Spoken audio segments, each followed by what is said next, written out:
इस वीडियो में हम पढ़ने जा रहे हैं the use of past participle यानी वर्ब की थर्ड फॉर्म कहाँ कहाँ कब कब यूज की जाती है। आप जानते हैं कि जो वर्ब्स होती हैं उनके 5 फॉर्म्स नॉर्मली होते हैं, ठीक है।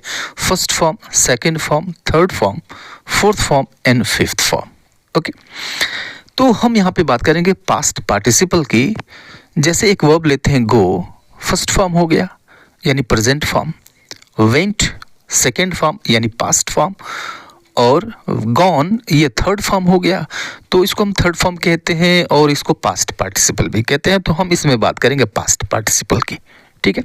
तो सबसे पहले तो ये समझ लीजिए कि जो पास्ट पार्टिसिपल है यानी जो वर्ब की थर्ड फॉर्म है वो बताता है कि कोई काम कंप्लीट हो चुका है, चाहे जिस रूप में भी जहाँ भी यूज़ हो, ये बताएगा कि जो काम है वो कंप्लीट है, ठीक है। जैसे कि अगर हम राइट एक वर्ब है, एक्शन वर्ब है, ठीक है। इसका थर्ड फॉर्म होता है रिटन।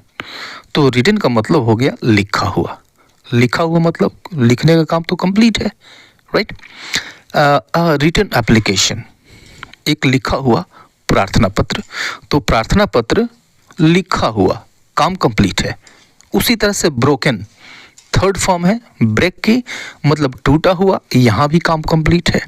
लेफ्ट, लीव का ये थर्ड फॉर्म है, लेफ्ट मतलब बचा हुआ, यहाँ भी काम कंप्लीट है।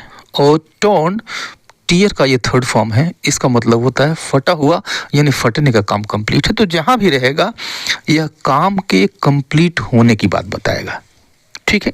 यह चीज़ तो क्लियर है। तो 4 यूजेस हम पढ़ेंगे, 4 अलग अलग जगहों पर इसका यूज़ किया जाता है। इन सभी यूजेस को हम पढ़ेंगे, ठीक है। पहले जो 2 यूजेस हैं वो तो काफ़ी कॉमन है, लेकिन जो थर्ड और फोर्थ यूज़ है बहुत सारे लोगों को पता नहीं है कि इस रूप में भी वर्ब की थर्ड फॉर्म को यूज किया जाता है। तो चलिए हम फर्स्ट यूज से शुरू करते हैं। फर्स्ट यूज है इन परफेक्ट टेंसेज, ठीक है। आप देखेंगे कि तीनों परफेक्ट टेंसेज में प्रेजेंट परफेक्ट, पास्ट परफेक्ट और फ्यूचर परफेक्ट, इन तीनों परफेक्ट टेंसेज में वर्ब की थर्ड फॉर्म यानी पास्ट पार्टिसिपल यूज होती है। सबसे पहले हम समझते हैं प्रेजेंट परफेक्ट को, ठीक है। तो प्रेजेंट परफेक्ट टेंस में किस तरह के वाक्य आते हैं भाई? प्रेजेंट परफेक्ट में हम उस काम के बारे में बताते हैं, उस वक्त के बारे में बताते हैं जो पास्ट टाइम में किसी समय शुरू हुआ, बीते हुए समय में किसी समय शुरू हुआ और वह अब तक जारी है, यानी प्रेजेंट टाइम तक जारी है। या तो सेंटेंस ये बताएगा कि कोई काम पास्ट में शुरू हुआ और प्रेजेंट तक जारी है, या तो ये बताएगा, या फिर यह बताएगा कि प्रेजेंट तक उसका प्रभाव है। काम तो पास्ट में शुरू हुआ लेकिन उसका प्रभाव प्रेजेंट तक है, ठीक है। अब इस कंडीशन में आप क्या यूज़ करते हैं? हैज़, हैव यूज़ करते हैं और उसके बाद वर्ब की थर्ड फॉर्म यानी पास्ट पार्टिसिपल यूज़ करते हैं, ठीक है। अब इस टाइम लाइन से आप समझिए कि ये पास्ट हो गया, ये प्रेजेंट हो गया और ये फ्यूचर हो गया। टाइम लाइन से समझ लीजिए। तो पास्ट में किसी पॉइंट से शुरू हुआ काम, ठीक है, और प्रेजेंट तक चल रहा है, प्रेजेंट तक है, ठीक है, जारी है, या तो ये है, और नहीं तो पास्ट में शुरू हुआ और उसका प्रभाव प्रेजेंट तक है। जैसे देखिए एग्जाम्पल कि I have known him. I have known him, इसका मतलब ये हुआ कि मैं उसे जानता हूँ, ठीक है, मैं उसे जानता हूँ। अब कहने का मतलब ये है कि उसको जानना मैंने कब शुरू किया भाई? पास्ट में किसी समय उसको मैंने जानना शुरू किया और अब तक मैं उसको जानता हूँ, अभी भी तो जानता हूँ ना मैं। तो पास्ट टाइम में किसी समय यह काम शुरू हुआ और अभी वह काम चल रहा है, जारी है, ठीक है। She has drunk the milk. She has drunk the milk यानी उसने दूध पी लिया है, उससे मत पूछो, अब नहीं पिएगी वो, इस समय उसने दूध पी लिया है, राइट। तो पास्ट में किसी समय यह काम हो गया लेकिन प्रेजेंट तक जारी तो नहीं है, लेकिन प्रभाव है। प्रभाव उसका है कि अब वो पिएगी नहीं। रात में वो दूध पी के सोती है तो वो पी चुकी है, अब वो पिएगी नहीं, राइट। तो she has drunk the milk. Okay, clear है किस कंडीशन में यूज होगा? तो यहाँ पर हम देख रहे हैं कि हैव और हैज़ इन दोनों सेंटेंसेस में, इन दोनों के बाद हमने पास्ट पार्टिसिपल को यूज किया है। आइए पास्ट परफेक्ट को समझते हैं, ठीक है। तो पास्ट परफेक्ट टेंस में 2 काम होंगे, एक काम थोड़ा पहले होगा और एक काम बाद में होगा, और ये दोनों पास्ट में ख़त्म हो चुके होंगे, ठीक है। टाइम लाइन से समझिए। यहाँ पे इस पास्ट टाइम में किसी समय एक काम शुरू हुआ, ठीक है, और पास्ट टाइम में ही ख़त्म हो गया, ठीक है। तो ये पहला काम हुआ। तो जो काम पहले होता है उसको हम रखते हैं पास्ट परफेक्ट में, और जो काम बाद में ख़त्म होता है उसको हम रखते हैं पास्ट इंडेफिनिट में, ठीक है। कभी कभी पास्ट इंडेफिनिट नहीं भी आता है, हिडन होता है, ठीक है। जैसे देखिए, we had finished the work before you came, we had finished the work before you came, यानी तुम्हारे आने से पहले हमने काम ख़त्म कर लिया था। इसका मतलब ये हुआ। अब देखिए कि दो काम हुआ, एक तो काम ख़त्म हुआ, काम हमने ख़त्म कर लिया, एक काम हो गया, और उसके बाद क्या हुआ कि तुम आए, ये दो काम हुआ ना, तुम्हारा आना और काम का ख़त्म होना। तो इसमें पहले कौन सा काम हुआ कि काम का ख़त्म होना, ये पहले हो गया, तुम्हारा आना बाद में हुआ, ठीक है। तो जो काम पहले ख़त्म हो गया उसके लिए पास्ट परफेक्ट, और जो काम पहले बाद में ख़त्म हुआ उसके लिए पास्ट इंडेफिनिट यूज़ करते हैं, ठीक है। अब देखिए कि दूसरा सेंटेंस, दूसरा एग्जांपल देखिए कि I had informed you already, I had informed you already, यानी मैंने पहले ही तुम्हें सूचित कर दिया था, सूचना मैंने तुम्हें पहले ही दे दी थी, ठीक है। अब जो इसमें प्रेजेंट पास्ट इंडेफिनिट वाला है वो हिडन है, नहीं है इसमें, उसकी जगह पे सिर्फ ऑलरेडी आ गया है। तो I had informed you already, यानी मैंने तुम्हें पहले ही सूचना दे दी थी, तुम्हें इन्फॉर्म कर दिया था। तो पास्ट टाइम में यह काम कभी हुआ था, ख़त्म हो गया था, राइट। आइए फ्यूचर की तरफ हम चलते हैं। Future perfect. अब फ्यूचर परफेक्ट को भी आप टाइमलाइन पे समझ लीजिए कि फ्यूचर परफेक्ट में भी दो काम होगा, लेकिन ये दोनों काम फ्यूचर टाइम में ही ख़त्म होंगे, ठीक है। कब ख़त्म होंगे? फ्यूचर टाइम में किसी समय ये शुरू होंगे और थोड़ा चल करके आगे फ्यूचर टाइम में ही ये ख़त्म हो जाएंगे, दो काम होंगे।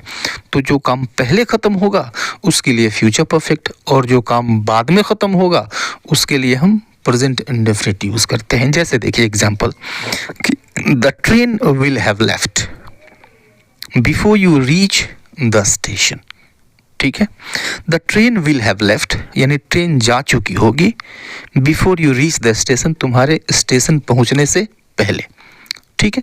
अब देखिए कि यह दोनों काम फ्यूचर में होंगे। ट्रेन का जाना अभी हुआ नहीं है, फ्यूचर में होगा, और तुम्हारा पहुंचना ये भी हुआ नहीं है, ये भी फ्यूचर में होगा। अब इसमें पहले कौन सा काम होगा?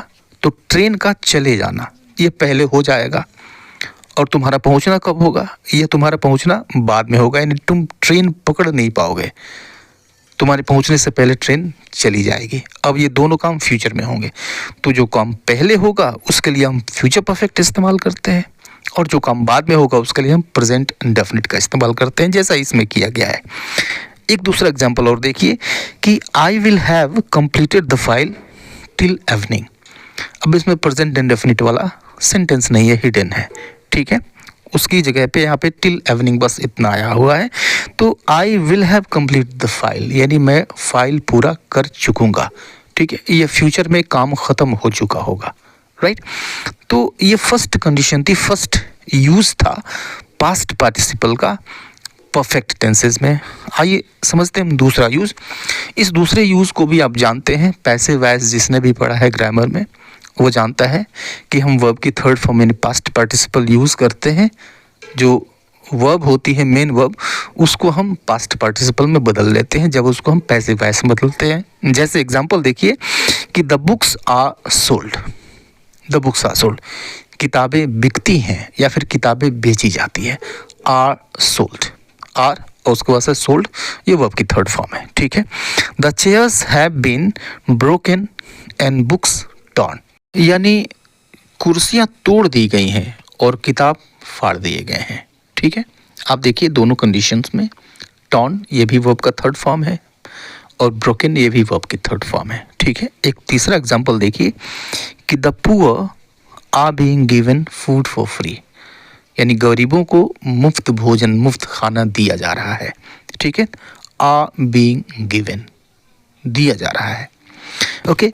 It can not be corrected, it can not be corrected, यानी इसे सुधारा नहीं जा सकता, इसको सही नहीं किया जा सकता। Can not be corrected, corrected past participle है, वर्ब की थर्ड फॉर्म है। ठीक है, पैसिव वॉइस, सारे सेंटेंसेस पैसिव वॉइस में थे, तो पैसिव वॉइस में वर्ब की थर्ड फॉर्म यूज की जाती है।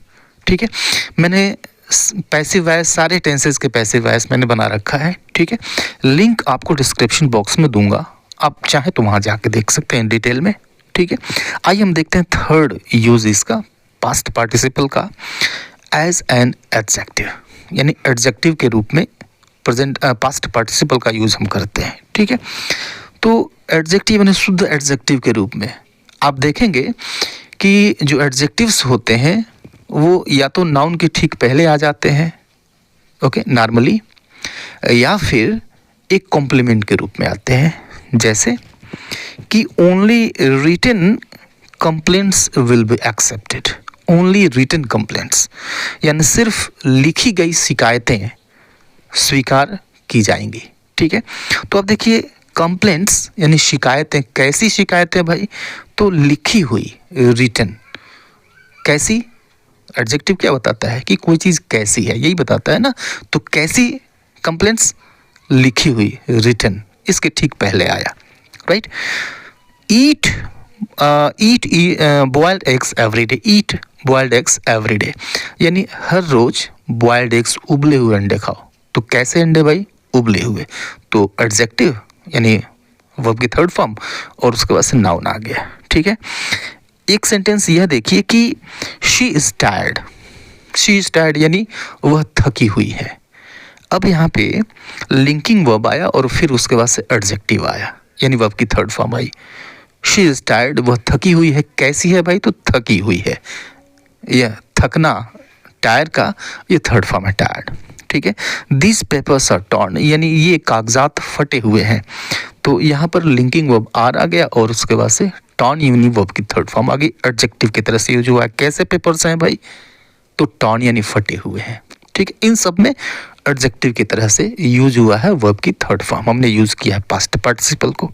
ठीक है, आइए फोर्थ यूज देखते हैं। फोर्थ यूज क्या है, एडजेक्टिव फ्रेज के रूप में। ओके, जैसे एडजेक्टिव फ्रेज के रूप में आप इस दो सेंटेंसेस को देखिए कि आई वॉज टायर्ड, राइट। कैसे यूज किया जाता है इसको समझते हैं, दो सेंटेंसेस लेकर के, कि I was tired, I slept. ठीक है, यानी मैं थका हुआ था, मैं सो गया। अब देखिए कि आई स्लेप्ट, ये तो रिजल्ट है, मैं सो गया। अब क्यों सो गया, वजह क्या थी, आई वॉज टायर्ड, मैं थका हुआ था। तो जो वजह वाला पार्ट है इसको हम रख सकते हैं एडजेक्टिव फ्रेज के रूप में। तो आई वॉज टायर्ड, इसको आप बदल दीजिए बीइंग टायर्ड। जब आप सिंथेसिस करते हैं ना, तो दो सेंटेंसेस को जोड़ करके आप एक सिंपल सेंटेंस बना लेते हैं। ठीक है, तो बीइंग टायर्ड यानी थका हुआ होने की वजह से, आई स्लेप्ट, मैं सो गया, राइट। एक सेंटेंस इसको देखिए कि शी वॉज स्केयर्ड, यानी वह डरी हुई थी। She slept with lights on, यानी वह बत्तियां जलाकर सो गई। तो वह बत्तियां जलाकर सो गई, वजह क्या थी भाई, कि वह थकी हुई थी। तो इसको हम ऐसे लिख सकते हैं, being scared she slept with lights on, यानी डरा हुआ होने की वजह से वह बत्तियां जलाकर सोई। ठीक है, और ये तीसरा एग्जाम्पल देखिए कि हिज लेफ्ट लेग ब्रोक, यानी उसका बायां पैर टूट गया। He was unable to stand, यानी वह खड़ा नहीं हो सकता था। और अब यहाँ पर देखिए कि he was unable to stand, वो खड़ा नहीं हो सकता था, वजह क्या थी, हिज लेफ्ट लेग ब्रोक, यानी उसका बायां पैर जो था वो टूट गया था। ओके, अब इस पार्ट को हम ऐसे लिख सकते हैं कि he his left leg being broken या फिर getting broken, he was unable to stand, यानी उसका बायां पैर टूटा हुआ होने की वजह से he was unable to stand, यानी वह खड़ा नहीं हो सकता था। अब इन तीनों एग्जाम्पल्स में आप देख रहे हैं कि जो टायर्ड है, यहाँ भी काम ख़त्म है, काम हो चुका है। मैंने पहले शुरू में ही मैंने बताया था कि यह काम की कंप्लीटनेस को बताता है। ठीक है, उसी तरह से डरा हुआ और ब्रोकन यानी टूटा हुआ, इन तीनों में जो काम है वो ख़त्म है, कंप्लीट है अपने आप में। तो मेन चीज़ क्या है कि जो वर्ब की थर्ड फॉर्म है वो वर्क के कंप्लीटनेस को बताता है। ठीक है, उम्मीद है वीडियो आपको अच्छी लगी होगी, आपने इसको लाइक ज़रूर कर दिया होगा। मिलेंगे अगले वीडियो में, तब तक के लिए goodbye and take care.